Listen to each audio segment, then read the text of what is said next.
It's Andy Ford. It was when I was latterly at school, really, when I was about 15, just like last 2 years at school.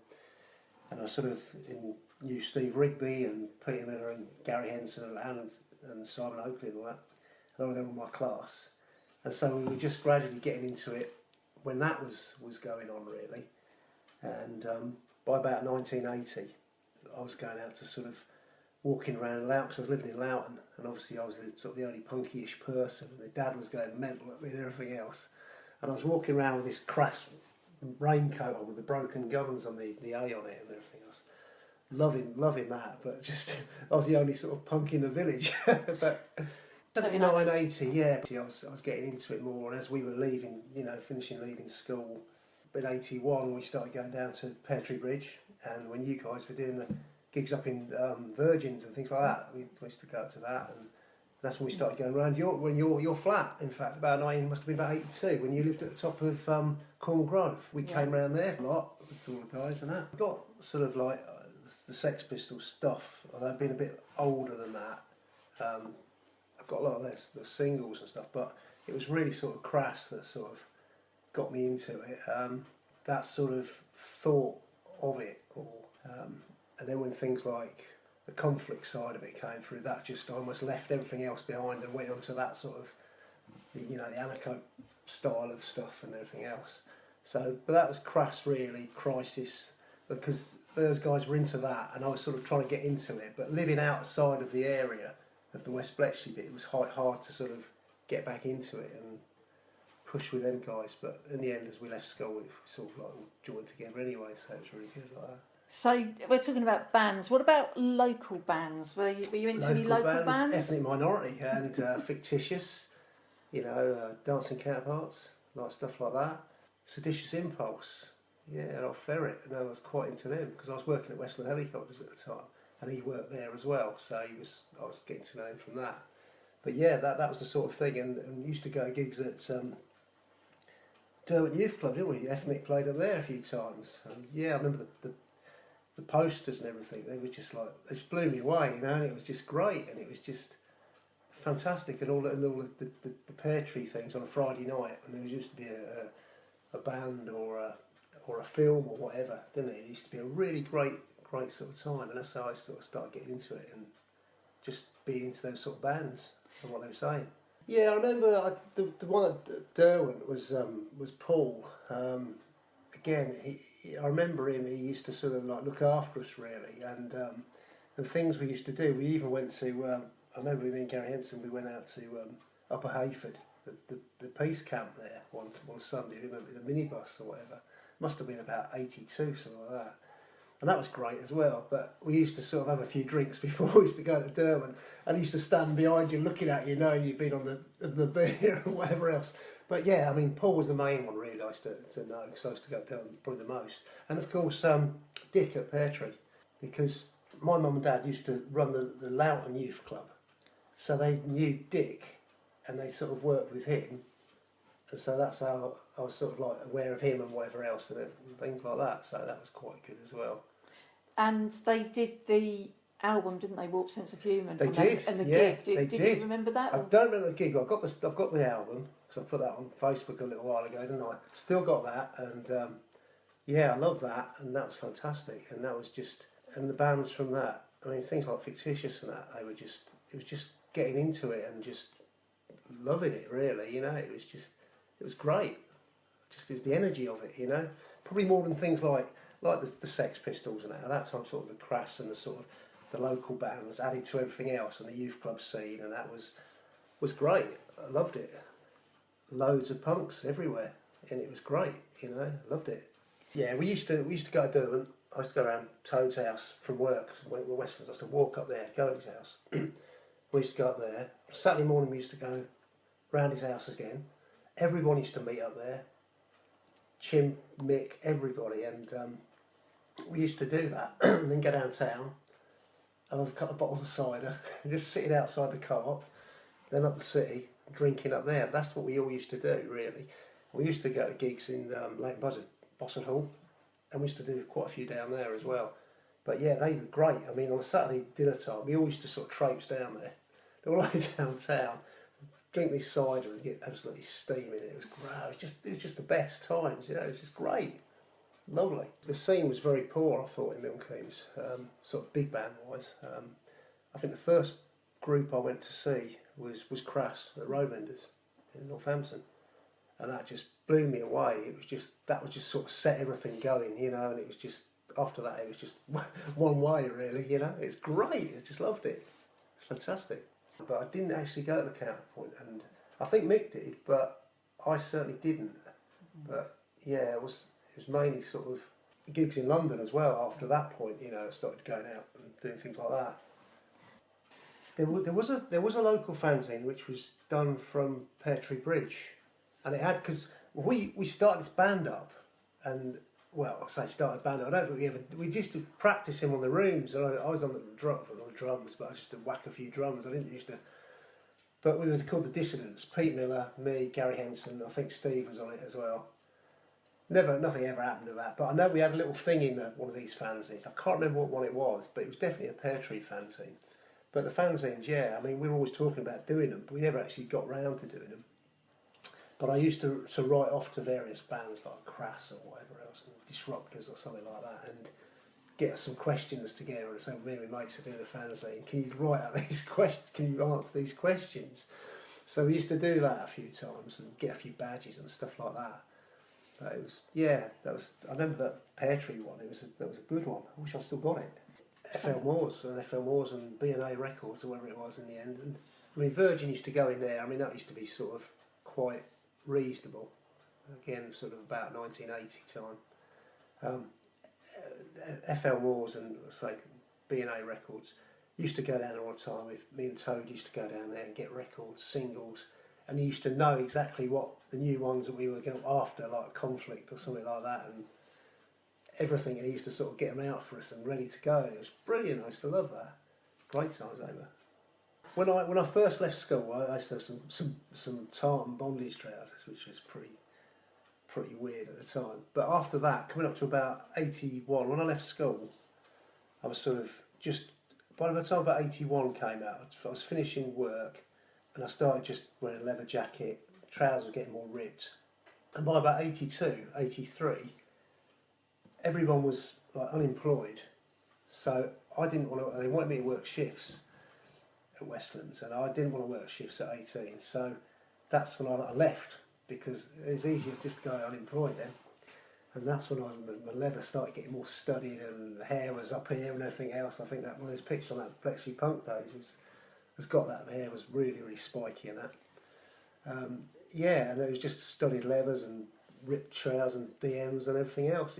That was my look for about 2 years, until I sort of went to about 84, and I sort of evolved into almost like the hippie sort of, the alternative, the mob, and you know, everything else like that, sort of that style of, for about 2 years, from about 82, 83. That's when I studied, and obviously my dad used to go mad at me at that, and I started like 14 earrings in my ear and everything else, and he used to go mental at me. It used to be terrible. But walking through Loughton, you were looking at the look was you were getting from people there, and then those days, probably nowadays if you did that, but back in those days it was. And I was unemployed from 83, about March 83 to about April 84, when I went on a community programme, which again everybody was on that community programme. Mick was on it, and Bishop and everybody else, and Stuart Wales and all that lot.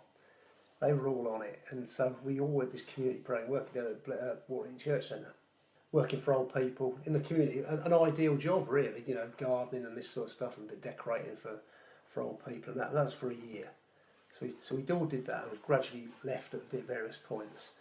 And I left there in 85, and then I was unemployed for about a year and a half then, till 87, and then I just got a job. Because I was getting out of it then, and I just had enough of it, and I had enough of the negativity in Bletchley and that. I just wanted to get a job and get some money, and it went on from there. But, you know, I spent from about the mid-80s, early 80s, I spent probably about 3 years unemployed. When you think it's a bit of a waste of a time, but at the time it was what you wanted to do. So that's what you do, isn't it, really? And just, it was enjoyable. No one questioned it. Nobody, you know, you weren't some scrounge or anything else. You just lived, didn't you? You just got on with it, and it was all right. It was good.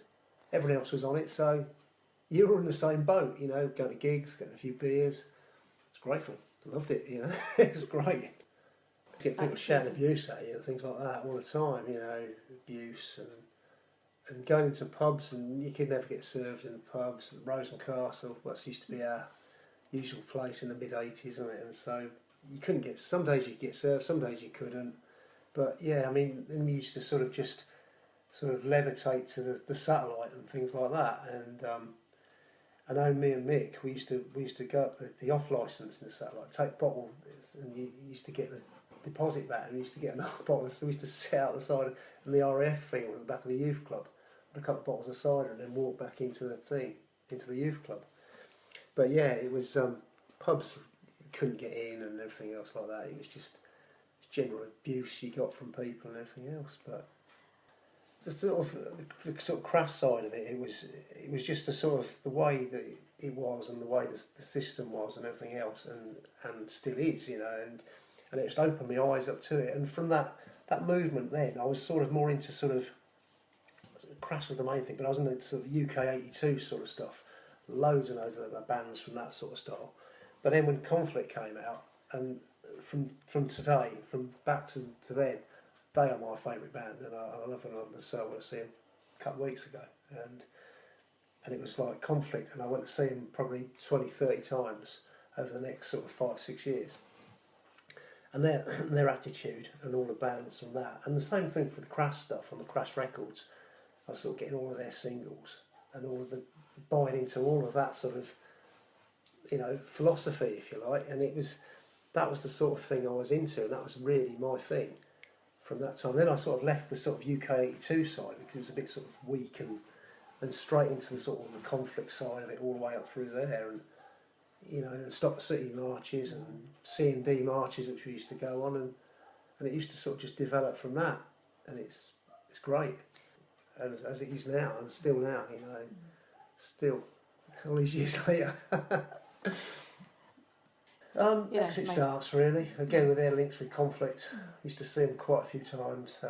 Me and Mick used to go down to the Crypt in Deptford on a Monday night. With Conflict did the sort of like an alternative night there, just put on bands, and that we used to go down every Monday. We used to go to Birmingham, the Mermaid in Birmingham, Sparkhill, on a Sunday or whatever, and there used to be loads of groups putting on there. And in Coventry as well, used to go to Coventry as well. Used to stay with some people in Coventry. And gigs and whatever else. Mainly Conflict, that sort of groups, that sort of style. And it was just, that was the way we were doing it in those days. Moving from these sort of places. And looking back on it, that was the life. Gig, pub, gig, you know, and it was just going round like that, and it was just all the time. And squat gigs as well. They were fantastic. I mean, the Hope and Anchor in Islington, which we went to a squat gig down there, you know, Conflict were down there. Where else did we go? We went to the one in Surbiton, Lost Cherries. There's a riot on the streets there, and of course in '87 when feeding of the 5,000 at Brixton, went to that, there's a riot on the streets there, and it was sort of like managed to just squeeze back and get home again without too much problems. But those days, but again the adrenaline almost from it, and it was almost, because I was into, also we were into things like Class War, and very much like that, and Bash the Rich and all this sort of stuff, and it was really great, and it was just the whole scene of it at the time, especially me and Mick. We sort of almost then split off, me and Mick. Others were sort of left sort of in the Bletchley thing, and Mick moved to Bradwell Common, and then we just started going all over the place to gigs and these Class War things, and that was just great. We were really into that, and sort of bashing the rich and anti sort of stuff like that. We had some good fun, that's for sure. At school I was just completely straight. I was probably pretty good at school. At work I was sort of experimenting, pushing it a little bit, and it was the latter stages of being there, and the sort of last few months I was starting coming in ripped old jeans and stuff like that, and you could see it was like evolving into this sort of punky person. But then I left, as I say, and I left it just completely exploded on. But I think probably if I hadn't have left what I did, they'd have probably said something to me, I probably would have had to sort of drop back a little bit or whatever and take it a bit easier. But it was. So you were saying that your dad used to give you a bit of jip for, He used to. I mean, latter when before he died, he was all right. He mellowed quite a lot. But back in those days, he was sort of going out with earrings like that, state of you and everything else, die of shame sort of thing in the street. Sort of a general thing that people thought probably back then, or even probably now or something. He used to make a bit of a fuss about it and whatever else. But I wanted to leave home as soon as I could, and I put my name down for a flat about 1983. It took me 2 years to get, and I got a flat on Serpentine Court, and I lived on there for a year. That suited me down to the ground, sort of like living in poverty, if you like, sort of no job, and that was perfect to me, although it was a bit out of the way. But so I had that flat. The room was just like, posters, everything, and it was great, and I loved it like that. But when I moved out, he sort of mellowed a bit, but I'd say I mellowed myself in a way. Sort of the study level went, and it just sort of came down to sort of a pair of army trousers and a pair of boots and whatever, and the army shirt that everyone used to wear. Mum didn't really sort of say a great deal about it, really. She, not that I can remember. She probably did. She didn't seem to make a bit of it. I mean, my dad was always a bit sort of, because he was always an older generation, and I always sort of wanted, when I was a kid, sort of like Toad's mum and dad and Gary Enson's mum, they were younger. My mum and dad were older, so they were always like a different generation. So they were always older, so they always sort of, the potential thing, because I'm the youngest of three, there was always a sort of this, how it was sort of 30 years ago sort of thing. It wasn't sort of the modern sort of, they hadn't grown up that modern sort of era almost. But it was, Mum wasn't too bad about a thing, that I can remember anyway. She probably had her moments, but... What did you used to use to spike your hair? Soap. Soap, yeah. I remember doing that, and I remember going to gigs, and it was just like, if it was raining, it was just horrendous. He just used to dread it, and he used to sort of think, oh God, I just got to go like that. But yeah, it was soap, it was. And I used to bleach it all the time, and in the end it started breaking off and everything else. By the mid-80s I had it half black and half blonde, and then half red and half black. But then sort of I had it, about 86 I had it cut really short. I still had it bleached, but then it just started going anyway. but yeah, it was soap really. There was a bit of hairspray and stuff like that, but it was soap and dreading the rain, really. It's awful. I mean, so the 80s, mid-80s were really good. I mean, I used to enjoy it, and going to the gigs we used to go to were just good, and the people that you met over those years, and now the fact is that you're still in contact with those people, most of them, let's say, you can find. It's just people that they've given you that part of your life, haven't they? And it's almost like for long friendships, really, and you can just pick it up again over the years, and it's great, really. We used to go to loads of gigs, and some of the things we used to get into, I say mostly it was due to booze and things like that. And I remember being with Mick was telling me once that we were some situation with conflict or something, and Colin had some baseball bat or something. There was going to be some riot kicking off or something. I can't personally remember it, but he seemed to tell us we could do that and everything else. But it was almost like us against everybody in those days, and it was mid-80s, I say, it was all this class war stuff and just battling the police, any chance of any things with the police and whatever. My mum used to say to me, I remember she used to say that no confrontations if you go out to a gig or whatever. And I said, oh no, mate, I'll be fine. But there was usually something going on, you know what I mean? And sort of usually managed to just get away with it, luckily enough. But yeah, that's what it was. I would say by the late 80s, I can remember it exactly, it was about March 87.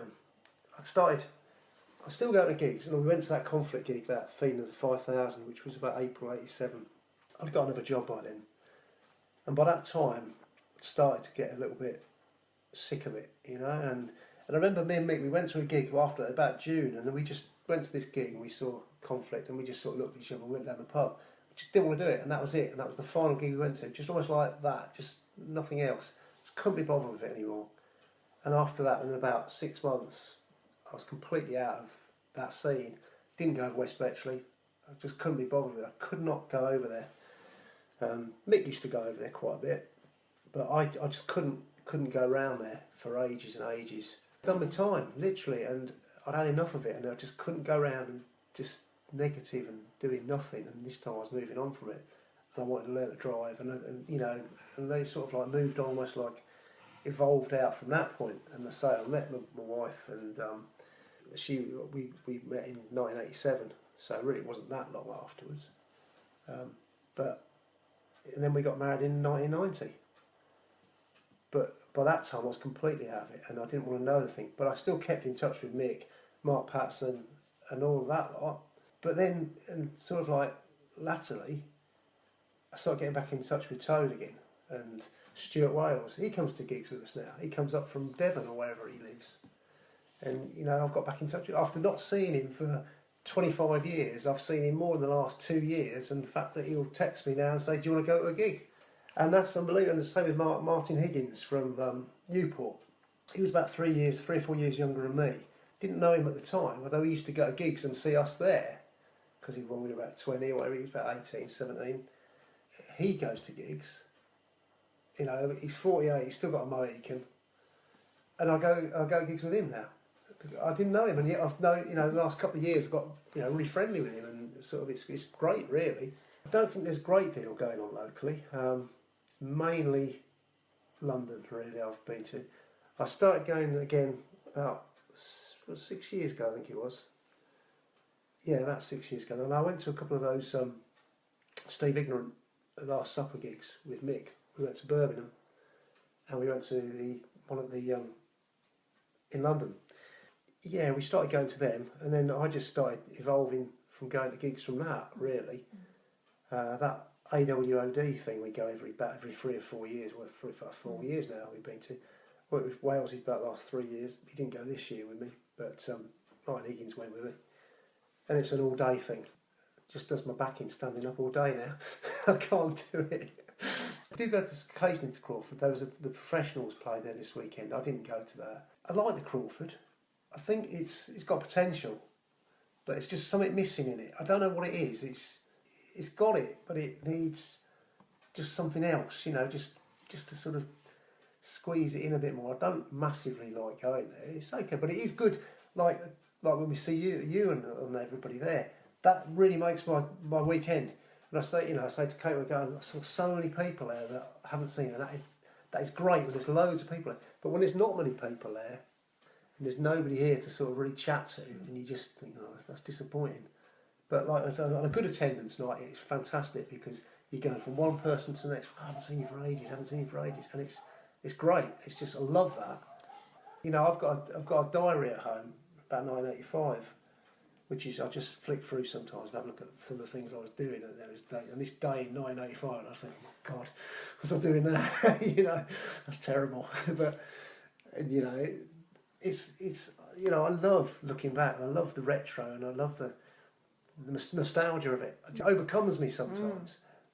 I get really sort of emotional about it, because it's just so great, and it was such good times. And maybe it was a simpler time, and maybe that's probably part of it. But it was just so good, and the people you knew. And like now, you know, it's sort of 30 years on, 35 years on, and we're here talking about it, you know, and it's crazy, isn't it? It's, you know, going into your flat those years ago, and now it's here, you know what I mean? It's great, it's just amazing. Yeah, I've done, I think. I think that's about it, I think. Thank you.